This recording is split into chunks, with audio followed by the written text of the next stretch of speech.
Hey guys, what's up? It's Nicole. Back to my channel. What, Gizzy? Alright. So,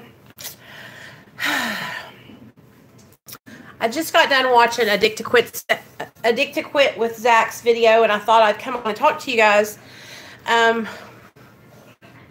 who are new on my channel about recovery and my process and how it's been like a 3-year process for me, learning everything that I've learned about the disease of addiction so far to fight my disease, to fight it and keep it in remission. And I also want to talk about Suboxone tapering, and I want to share with you guys like the facts that I know about Suboxone tapering, and the fact that, you know, a lot of people will say, well, you know, I know I'm ready to get off Suboxone because I'm not craving opiates. Well, honey, the reason we're not craving opiates is because we have an opiate going to our receptor. So you can't really say I'm not craving or I'm not having thoughts about opiates until you get off an opiate, you know? And so the real, like, okay, right now while I'm on Suboxone, I'm working my ass off because I'm a polysubstance abuser. I was addicted to Xanax, methamphetamine, cocaine. I mean, intravenous, IV user, roxycodone, several different substances for a long, long time, 10 plus years. And, you know, so being on Suboxone is just not even, it's like not even half the battle for me. Like, I had other drugs that I was addicted to that I could seek out and get high off of. You know, addiction is addiction. But when we're on a maintenance medication, and that is basically there so that way we will not seek out that drug of choice, you know, the opiate. So like when I get off Suboxone, I can almost guarantee you guys that I will have cravings for opiates because my body will no longer be having an opiate inside of it. Where right now I have that opiate go into my receptors, so I'm not craving it. You know, the real work comes when you jump off Suboxone for people who are only addicted to opiate. Like if you were just addicted to opiates and you didn't have any other, you know, any other addictions, and you are on Suboxone or methadone and you jump off and you think, oh, well, I haven't thought about opiates for 7 years this whole time I've been on Suboxone, and then you jump off thinking you're not going to think about opiates, then let me just tell you, wake up call, be prepared. Arm yourself with the facts. You guys get busy learning about your disease, because the disease of addiction is cunning, baffling, and powerful. It will come up on you. You will be kicking it sober 6 years or something, and the next thing you know, this thought comes into our mind, and that's what it's about. Which would you choose? Oh, shoot. Methamphetamine. Because of the initial feeling that I get when I would inject it is nothing like anything I've ever experienced. I could test amazing. Anyway, sorry, I wasn't seeing y'all's comments. But I've been thinking about, you know, all the people that I'm watching that are tapering or have gotten off of medically assisted treatment. And I don't think they understand that now that they're off medically assisted treatment, now that craving might come back. Like, that's why we have to stay spiritually fit. That's why it's so important to work a program of recovery and get connected, you guys. Get plugged in to a sober support group. Get plugged in to connecting with your higher power every single day. Because when you jump off your maintenance meds and you come completely off, that's when your addiction is going to be hitting you with the left, the right, the left, the right. Like, don't even go into it thinking, oh, I'm off now and I've never thought about opiates. The reason you haven't thought about opiates is because you're on an opiate. And I realize that, like, I am preparing myself for getting off Suboxone and having these, I mean, I just can imagine that the cravings are going to be crazy, because my addiction is just, I just know that when my body does not have that opiate going inside of it anymore, because, you know, it's just, I think it's just like common sense, you know. Now, do I have a desire to go out and get high? Do I want to go out and relapse? No. I don't want to go out and get high. I don't want to go out and use. I have no desire to lose everything I've worked so hard for. Like, I love my life today. I love you guys. I love my family. I love my job. I'm happy. I'm passionate about what I'm doing. And that's what I didn't have before. When I was in active addiction, I had no passion for life. I was just on autopilot all the time. And now I actually have like a passion for life and what I'm doing, you know? And that makes a big difference. But to be naive and think that when I get off Suboxone that everything's going to be fine, no. That's when you need to get your armor on and you need to start going to meetings even more. You need to call your sponsor fucking 6 times a day. You need to pray all day. Like, you're going to have to really arm yourself up and be ready, because that's when shit's going to hit the fan. And I know that. Do other people not know that? Do they not know that when they get off some medically assisted treatment, that's when, I mean, Rockin' Roberta is my friend, like my close friend. Look at Rockin' Roberta. She can tell you, she can attest to this. When she was on Suboxone, she didn't think about getting high. I mean, she didn't have cravings for opiates. And now that she's been off of it for a year, she has been struggling with cravings, with those thoughts and triggers coming into her mind. And that's because she doesn't have that, you know, she doesn't have that opiate going in there like it was when we were on Suboxone. You know what I mean? I don't know. I just get worried. I worry about people when I hear them like don't listen to me. Chill out. Get yourself, if you are coming off Suboxone and you're not going to therapy and you don't have a sponsor and you're not working some kind of program, whether it be 12 steps, smart recovery, refuge recovery, I don't care what it is. If you're not working some kind of recovery program, you are selling yourself short and you are asking for it. You need to get connected. You have got to have support. Because that's what your Suboxone was. Suboxone was like that safety net for so long, and now you're pulling your safety net out from underneath you. Or your Suboxone was like a cast on your broken arm. And when you get the cast taken off, your arm's all weak and you have to do physical therapy to build it up. That's what we are. We have to do physical therapy to build ourselves back up. So when you get off your maintenance and you're just like going back to normal life, like nothing's changed, I'm telling you, you're setting yourself up for failure. You got to get connected, you guys. I don't want you to upon anybody, but I'm telling you right now, it's like you're going to war. You cannot just like, oh, well, I'm off Suboxone now. Everything's going to be great, because it's not. Please, if anybody else is tapering or if anybody else has jumped off, please listen to what I'm saying. Get involved. Get connected. Do not wait until the last minute. Do not wait until you are a week off Suboxone and wanting to go out and get high. It makes me worry, you guys, because I see quite a few people. I watch quite a few channels that are, you know, tapering or about to jump off or have already jumped off, and they're not doing anything but their videos. You know, and I don't like to single people out or say people's names when I'm like getting passionate about what I'm saying, because people always take what I'm saying the wrong way, like I'm mad or something.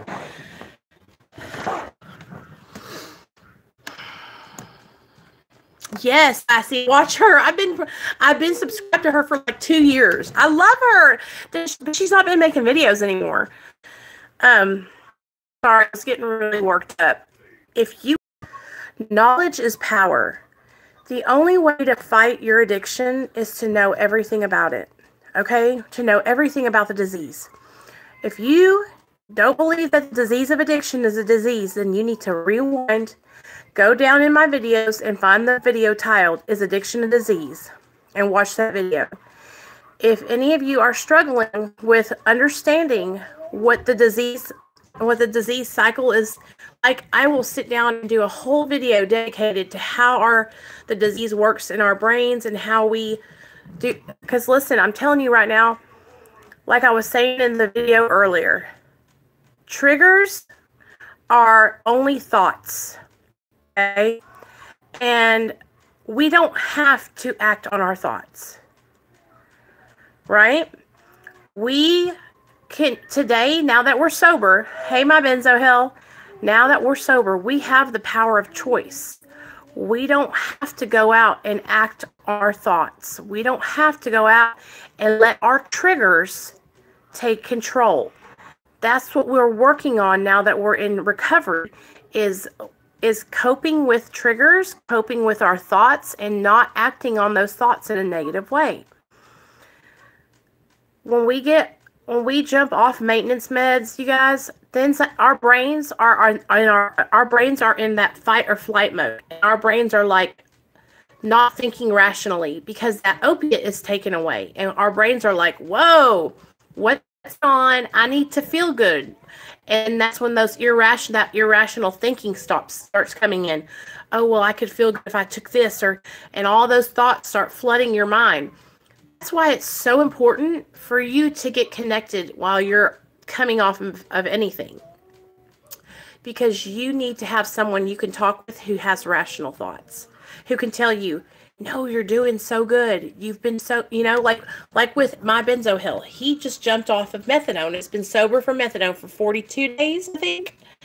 And he can even tell you, like, it is fucking hard. Once you get to, it's post-acute withdrawal, the sense of impending doom, the depression from not having that opiate constantly going into your receptor, it's hard. It is hard.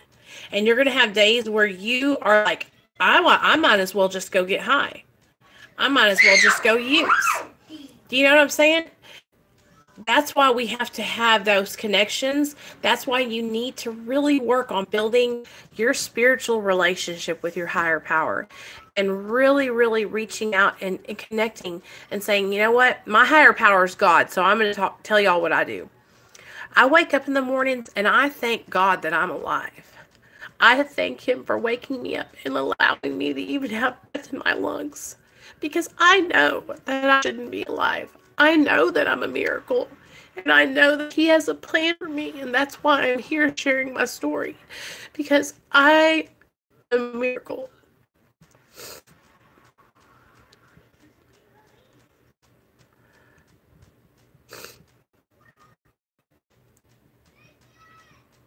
Right, and they can last for a while. And so I've even heard people at 2 years sober off everything still struggling. The disease of addiction is a mental obsession, you guys. And so you might feel good in your body, but our minds are so powerful. They take us and direct us sometimes.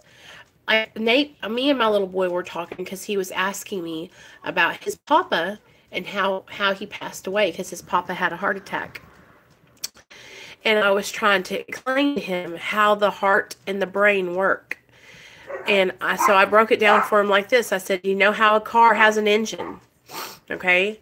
The engine is our brain, and the heart is the gas tank. That's how the car runs, is with the gas tank, the gas, and the engine, okay? And so this is my engine and my gas tank that pumps it all coming through, you know?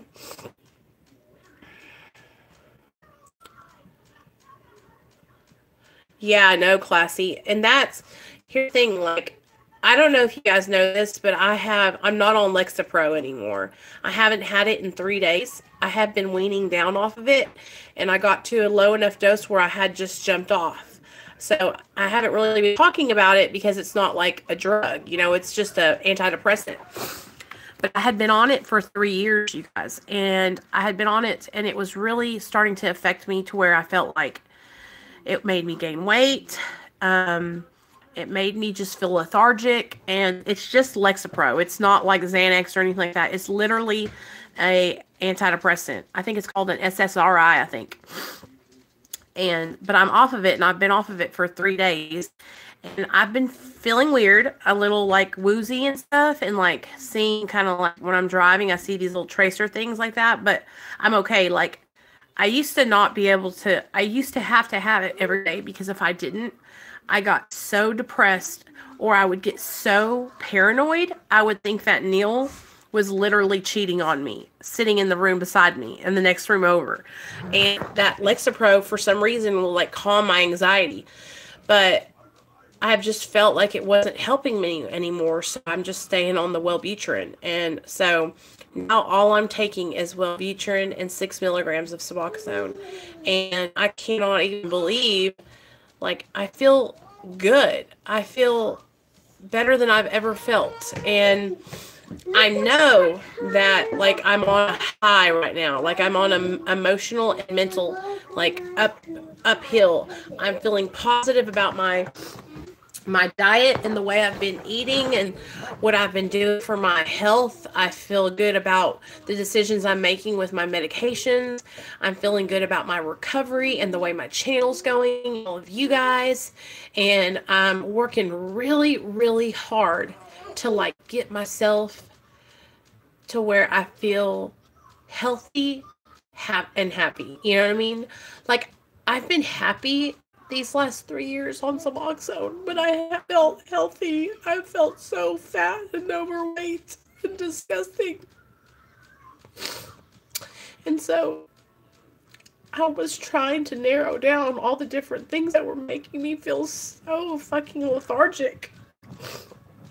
And I forgot to tell you guys, like, I have hepatitis C, so I need to go to the doctor and get my liver and everything done because I know that having hep C makes you really tired. It's like basically makes you feel like y'all don't understand. Like every morning when I wake up, it's so hard to wake up because I'm so tired. Like I want to sleep all day.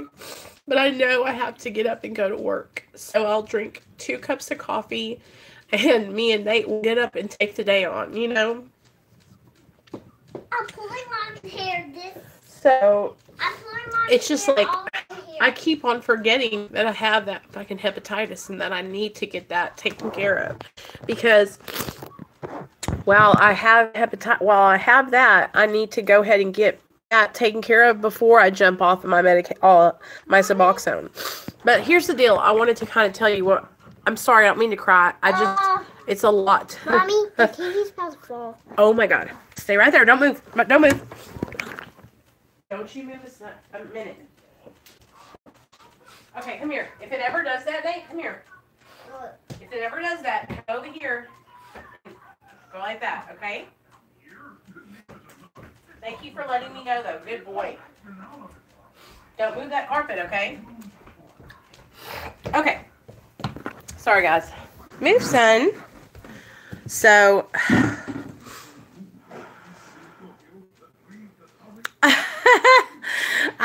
you guys, I'm telling you right now, this hepatitis, like, I guess I don't think about having it, so I don't ever say, like, it must be the hepatitis that's making me so tired. But I've had it for about 4 or 5 years now.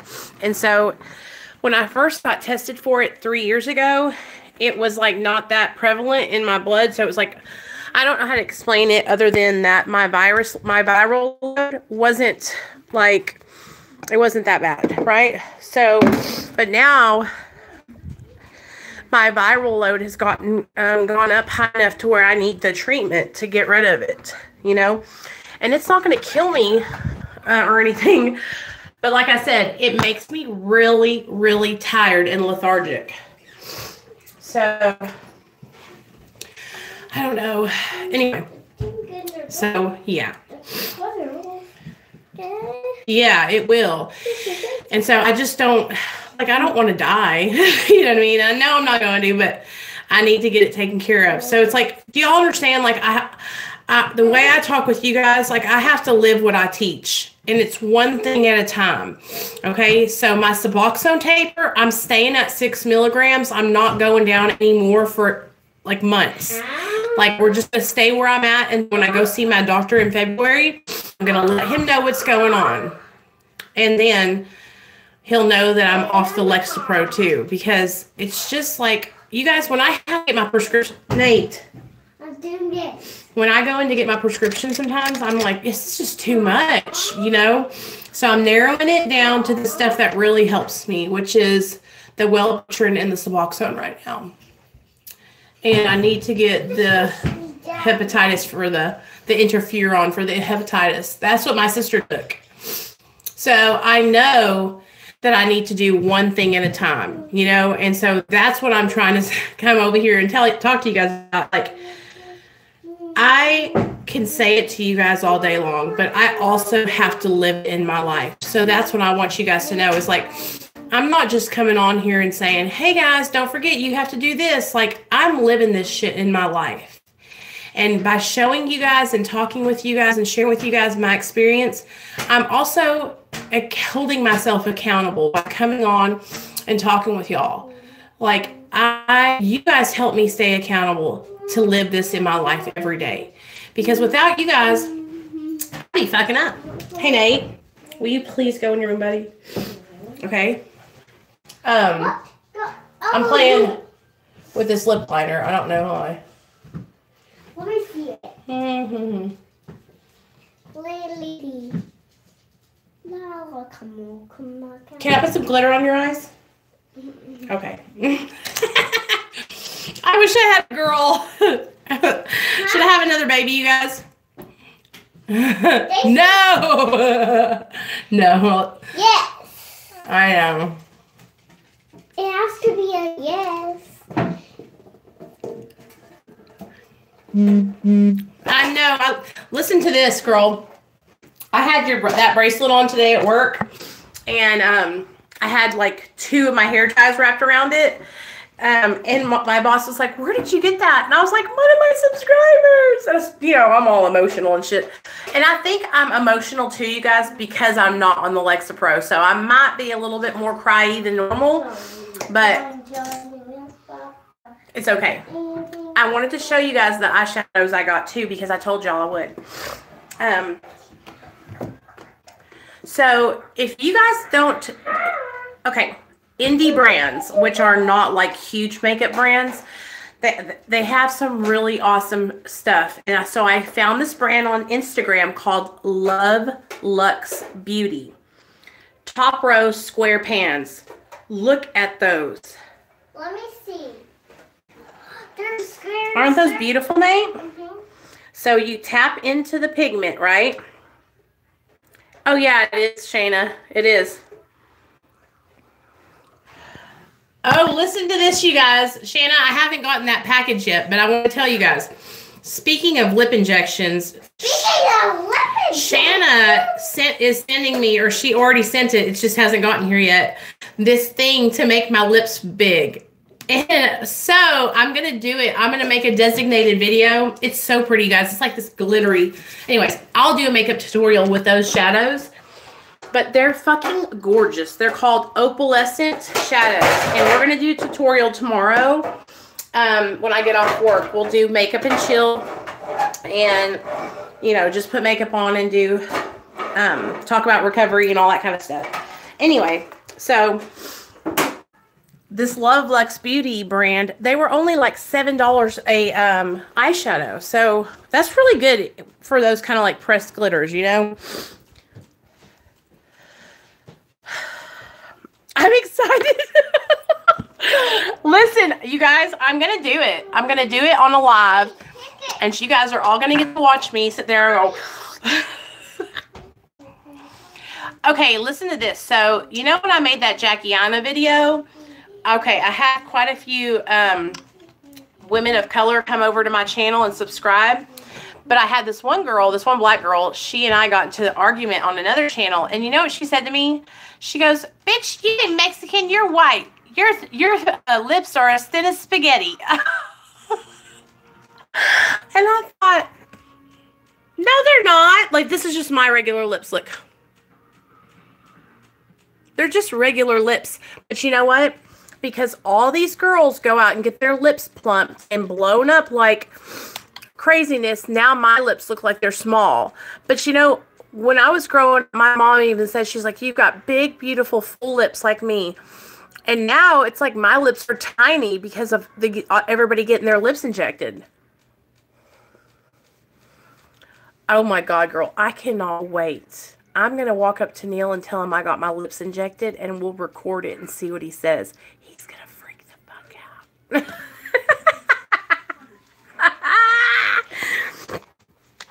I know.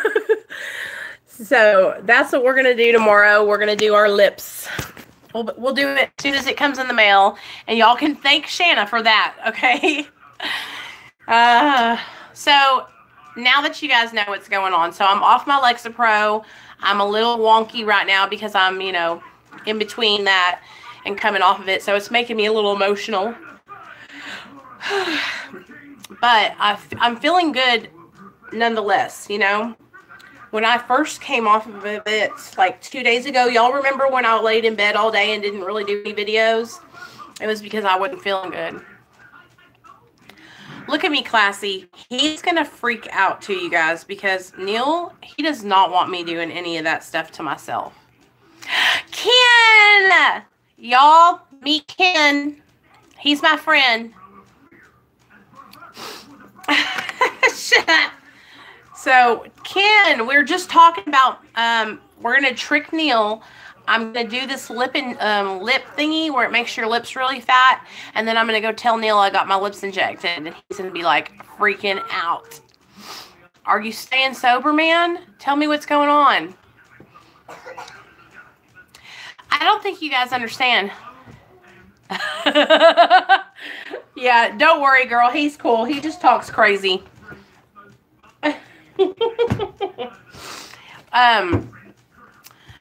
He has a really funny sense of humor, and so I let him get away with it. But we've been friends for about a year now, huh, Ken?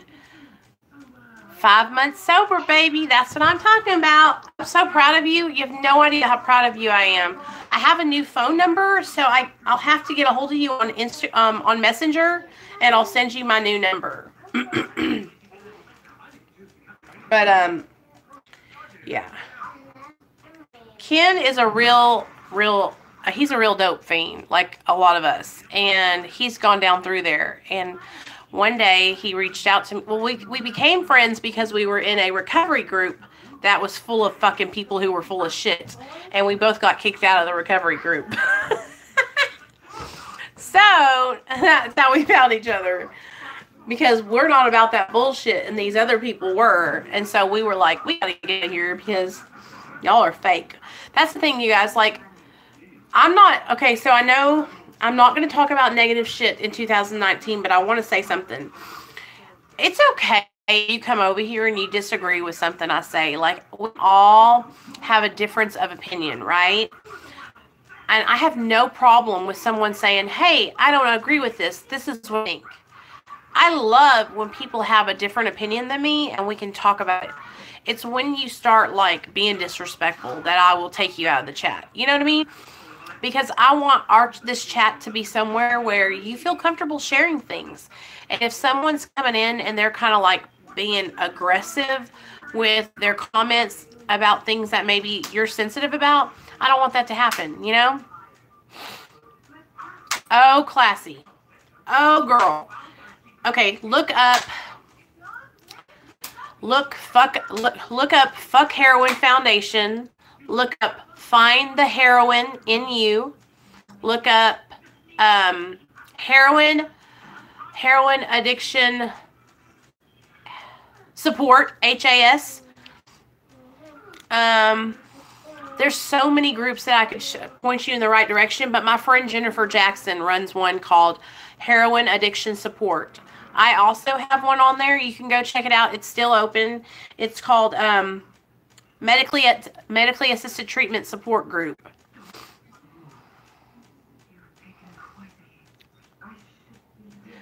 And Bama, if you're friends with Bama, Chicago Hope Dealers, that's a good one. Hope Dealers Live, I think. And that's the thing. You see how Ken says, I don't do the steps or religion, but I get what I need from the groups. Just like I've been telling you guys, like, you can take parts from the program and make it your own. Whatever works for you. And that's the thing. Like, even though Ken doesn't like doing religion and he doesn't like doing the steps, but he likes going to the meetings. Guys, if you have a kid and if there's a real fire and there's something, you have to do this. Come on. Oh, Nate's trying to teach you guys about how to do a tornado drill. There he is. Good job, son. Good job. He learned how to do a tornado drill today, you guys, in school. And go get your present that your Miss Baker gave you so you can show everybody. It's a basketball. Oh, yeah. Ken used to be a police officer, too, y'all. So, he's been through there. Can I tell him what happened? What? Can baby just put me in some? Yeah, she can. Add you in some. Tell him. Tell him. What about, what, baby? Tell him what you were going to say. Oh, go get your prize you got. It's a basketball. It's a basketball. Okay, Shanna, good night. Hey, Christy. So, when Ken was working as a police officer, he actually saw someone get shot. And I don't know how it happened, but he was in a very traumatic experience as a police officer.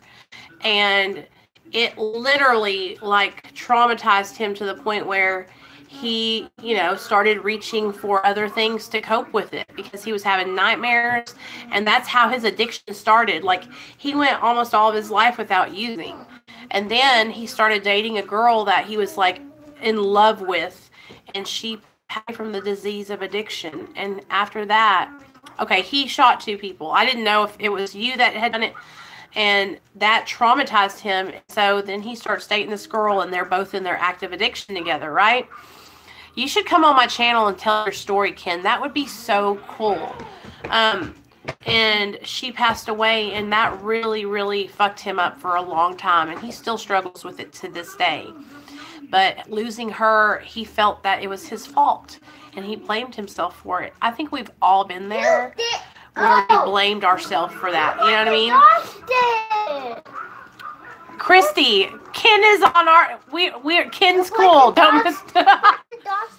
Uh-oh. Message deleted by Christy.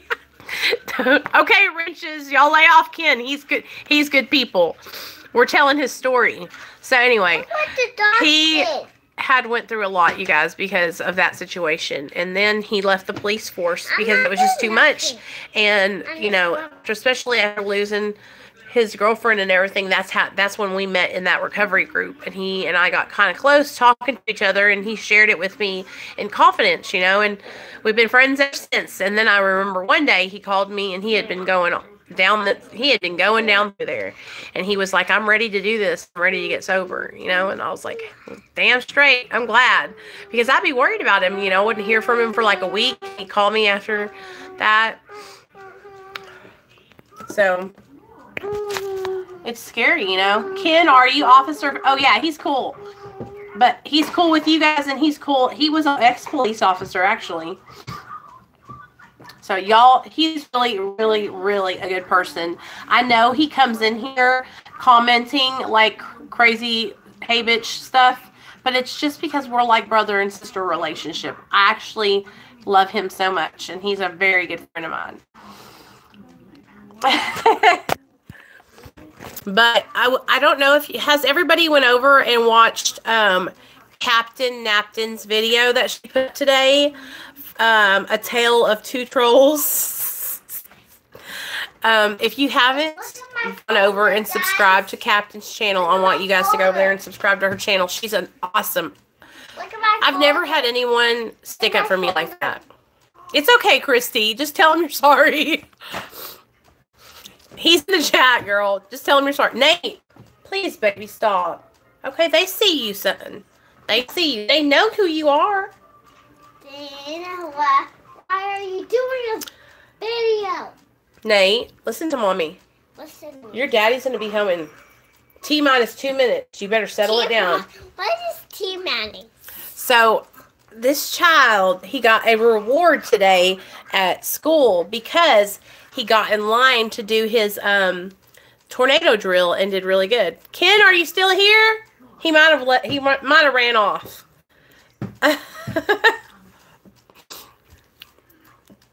I think think Christy timed him out by accident because she thought he was being bad. Hold on, let me see. My wrenches. Oh, well, it'll be fine. He'll be back. Don't worry about him. Don't worry. He's strong. He's not sensitive. Hey, April, welcome to the family, girl. I saw your comment about being sent over here by Max. Max is like one of my main promoters. I need to put him on a damn payroll. Okay.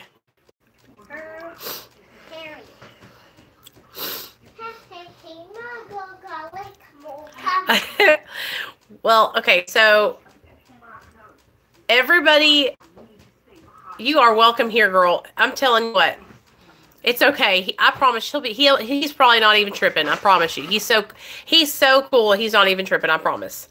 But anyway, so that's what's been going on, you guys. Came off my Alexa Pro. I'm down 6 milligrams on my Suboxone. Nathaniel. Sorry. Go, Nathaniel. Listen, I'm not going to ask you again, boy. Go and do your thing. Nate, you haven't bothered me all day. You have been around me all day. But when I get on this phone, boy, you want to say something. I'm glad you're too, girl. Usually, like I said, I talk about my recovery and I share with you guys like what I'm going through on a daily basis.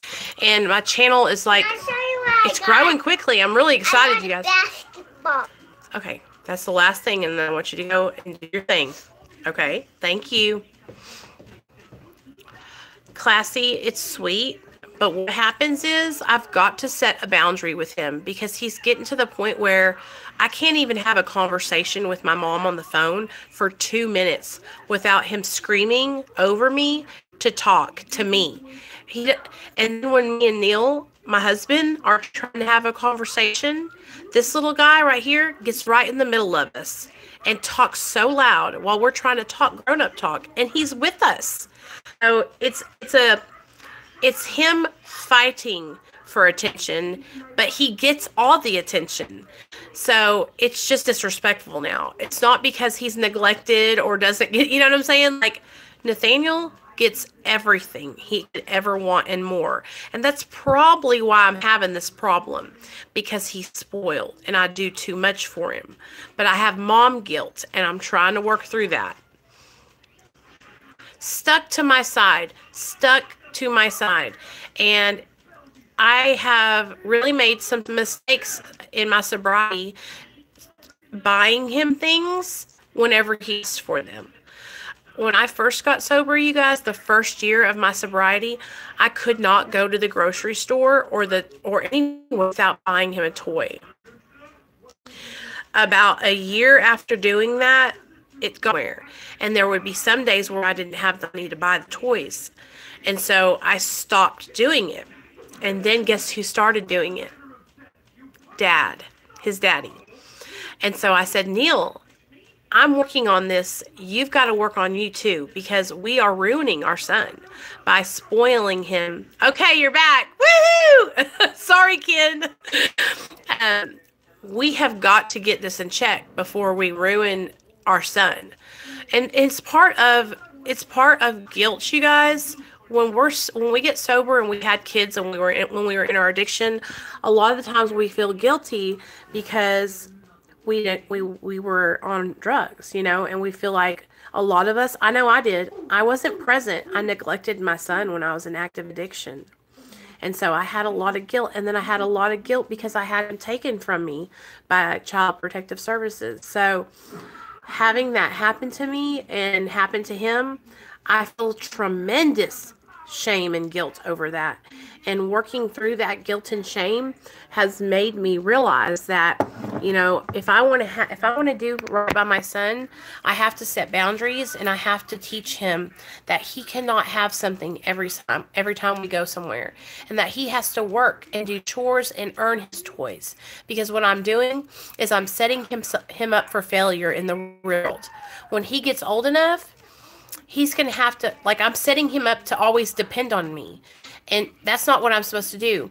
As a parent, we're supposed to set our children up to be independent and take care of themselves. And I'm not doing that by spoiling him and giving him everything he wants. Now, don't get me wrong. There's nothing wrong with, buying your child nice things or doing things for them on their birthday and Christmas, but I'm talking every time we go to the store, I was buying him something every single time. And then when we would go out somewhere, the first thing he would say when we would walk into a store was, Mama, you're going to buy me a toy. And it wouldn't even be a nice asking me kind of way. It would be, you're going to do this. Hey, Ken.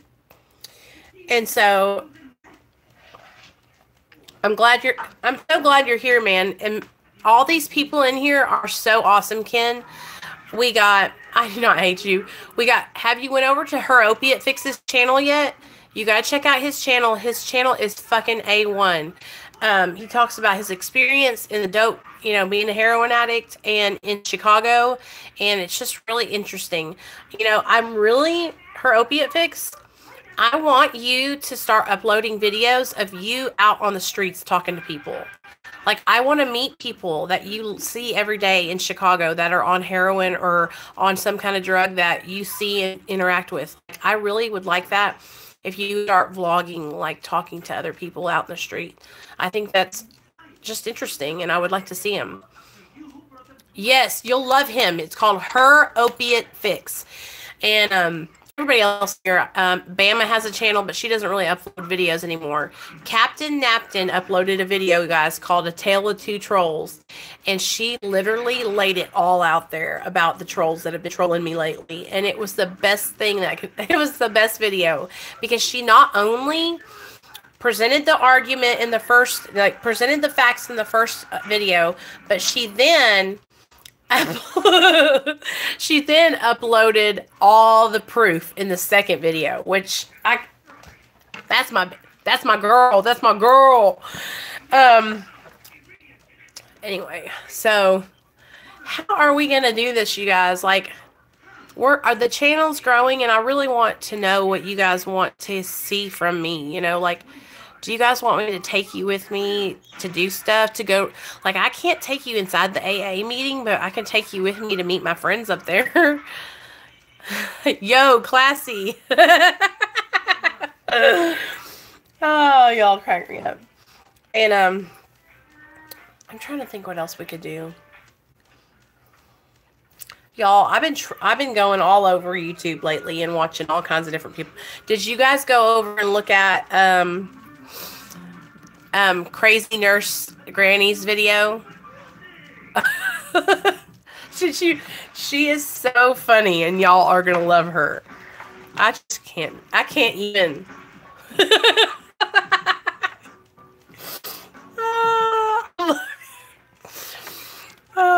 See, like tonight, we're just having a conversation. We're all kind of just, there's nights where we can like do this and laugh and hang out and talk to each other. And then there's other days where like I get on here and I'm like really trying to help and teach you guys.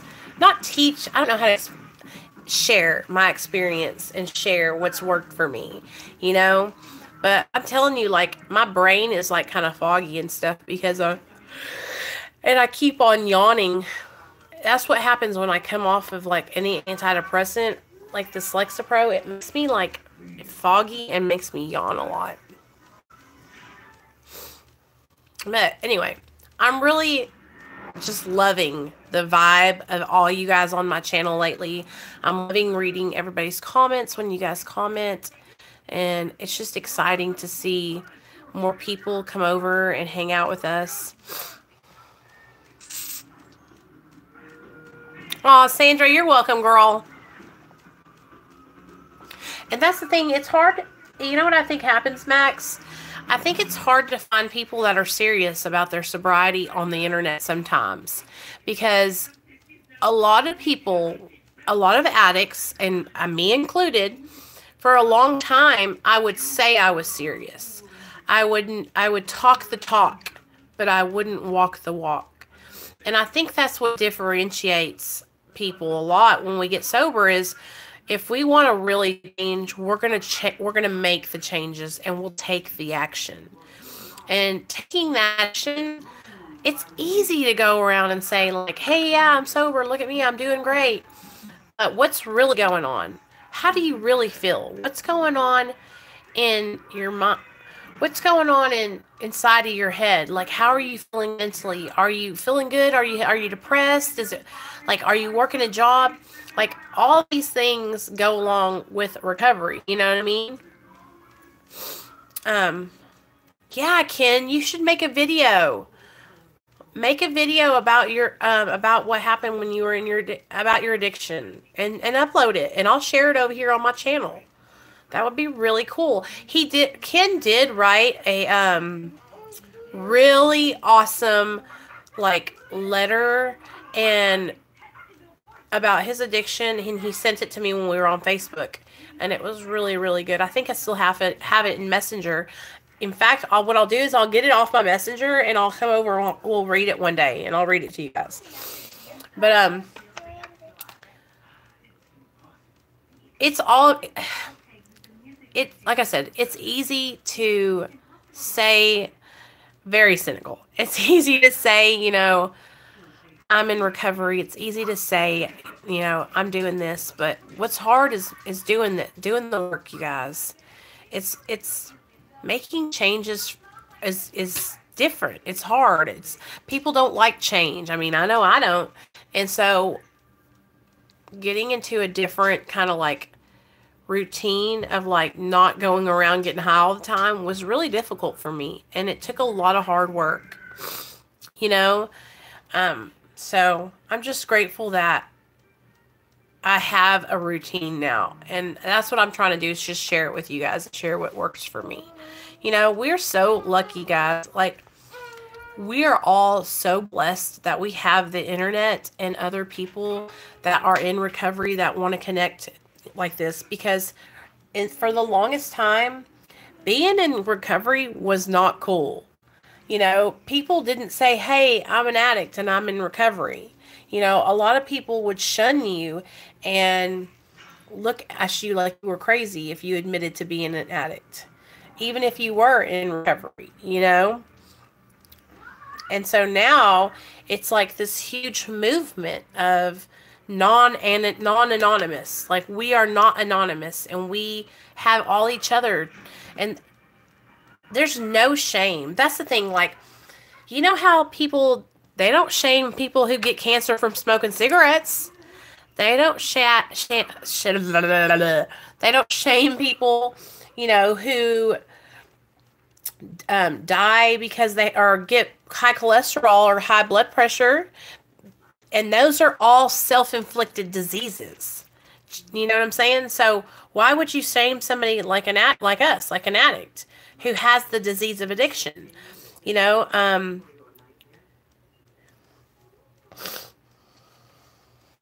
oh girl, it's chaotic. It's taken over the whole world. It does, Sandra. It really does. Because you know why? Being alone, we are in our own minds. So what we have to do is we have to get outside of ourselves.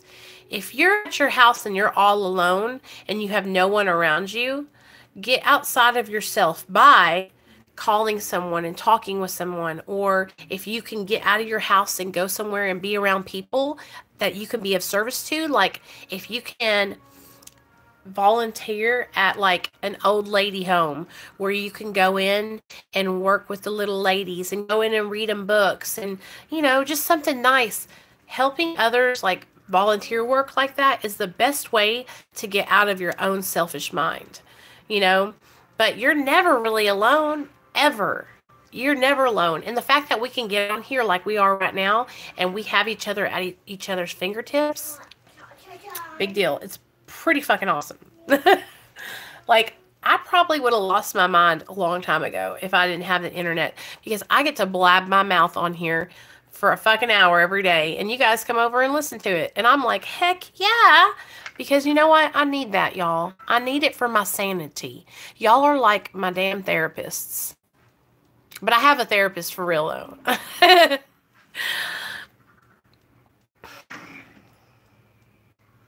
I love you guys too. And I'm proud of you guys. Like, I'm proud of everybody in here for like growing together, and we're all starting to like really be able to trust each other. Okay, April, that's what I'm talking about.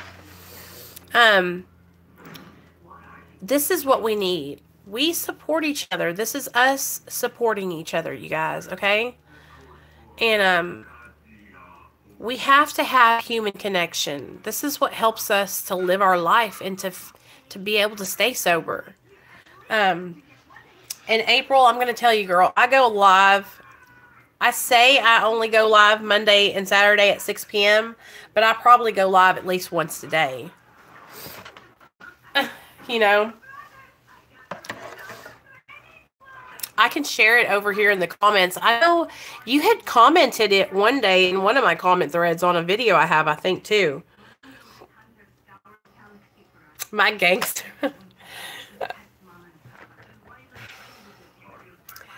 You know what? I was asking Neil last night. For those of you that don't know, Neil is my husband.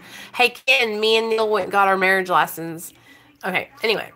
I was asking him the other day if he thought if he would be okay, like once he gets like 6 months sober, 6 months to a year sober, if he would come on and tell his story on my channel. Would y'all want to hear Neil's story, my husband's story? Because you know he struggles a lot, and I think that a lot of people could really relate to him and how he feels. You know what I mean? Okay, because it's a different perspective. Like, I'm in recovery and he's in recovery, but we both got sober at the same time. And there's a lot of the guys that are new in here, so I'll tell you. We both got sober at the same time 3.5 years ago. And then I stayed sober on maintenance, you know, like I am now. And Neil relapsed after being sober for 2 years. And it was really, really a hard time, you know, hard moment. And then it happened again. So it's happened about 3 times. And now he's back on track. He's been sober for about 2 months almost. It's been rough. It's been really difficult because I love him so much, but I also have to set healthy boundaries and protect myself and Nathaniel, you know. And don't get me wrong, he never comes here with drugs. Like, I've never... Okay, I'm writing it down. But he will come home under the influence of benzodiazepine. And that, for me, is just the biggest... y'all, I'm so triggered. When that happened, I would remember crying so hard. Because, first of all, I was afraid that he was going to die. You know what I mean? Because of the medication mixing with the other medication. But it was a really hard time for me. And I didn't talk openly about it here on my channel because I was afraid that if I shared about it here, that a lot of people would like talk shit about my family, you know, but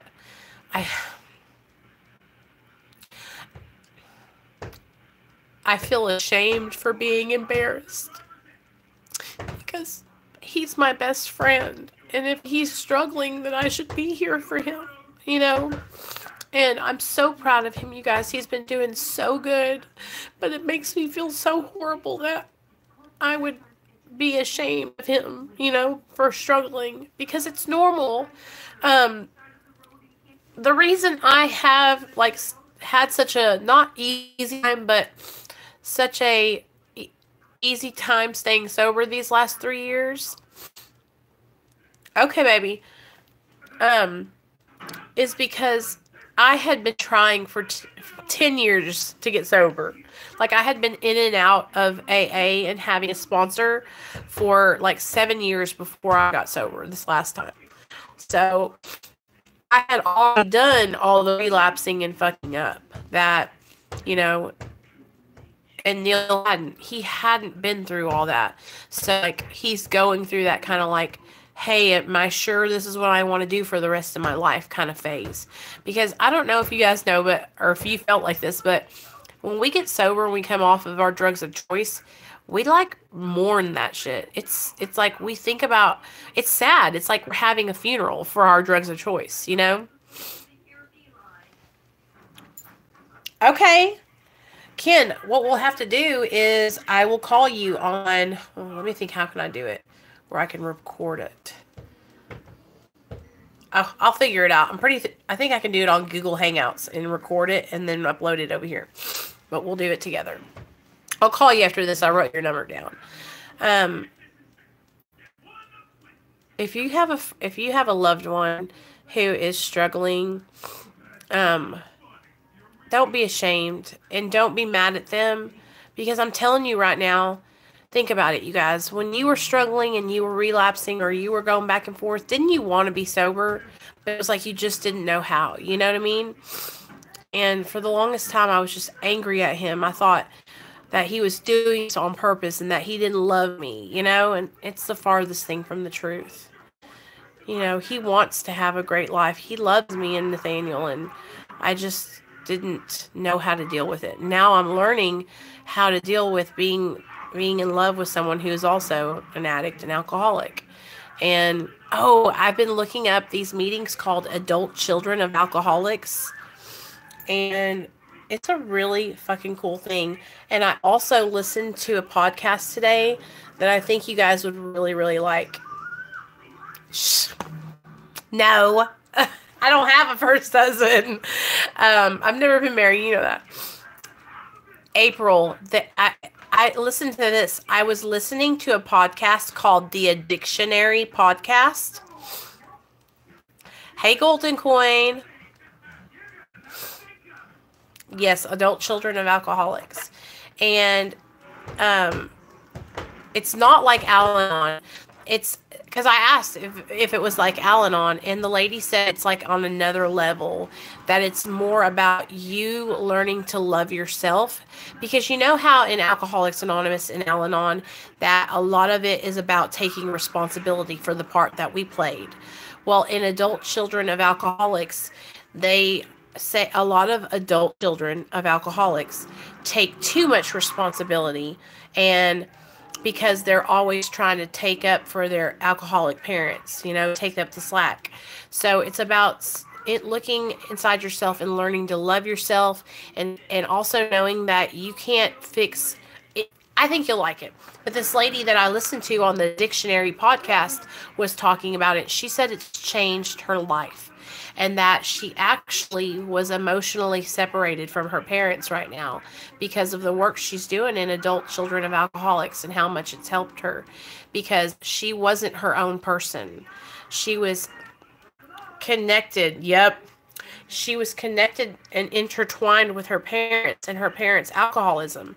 And so she's in recovery from Adderall, actually. But you should go listen to the podcast. It's a dictionary podcast. It's on SoundCloud. I listen to it all the time, and it's so good. And the girl who does it is her dad, and their names are Megan and Bobby, and they are just great. And they had this lady on, and she told her story, and that's when I heard about the Adult Children of Alcoholics. Right. You know, that's what we have to do. We have to learn to live our life on life's terms, because we can't make life happen the way we want to have it happen all the time. We have to be able to learn how to live with our life as it goes, rolling with the punches, you know. But that's not when we're in our addiction, we can do that.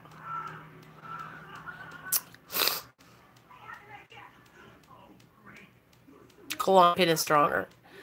Yeah, April, that's hard, you know.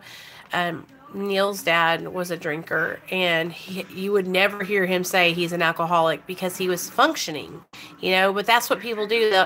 They'll function, and they'll be able to work a job and do all these things, but they'll drink all the time, and that's alcoholism, you know. Just because you work a job doesn't mean you're not an alcoholic, you know.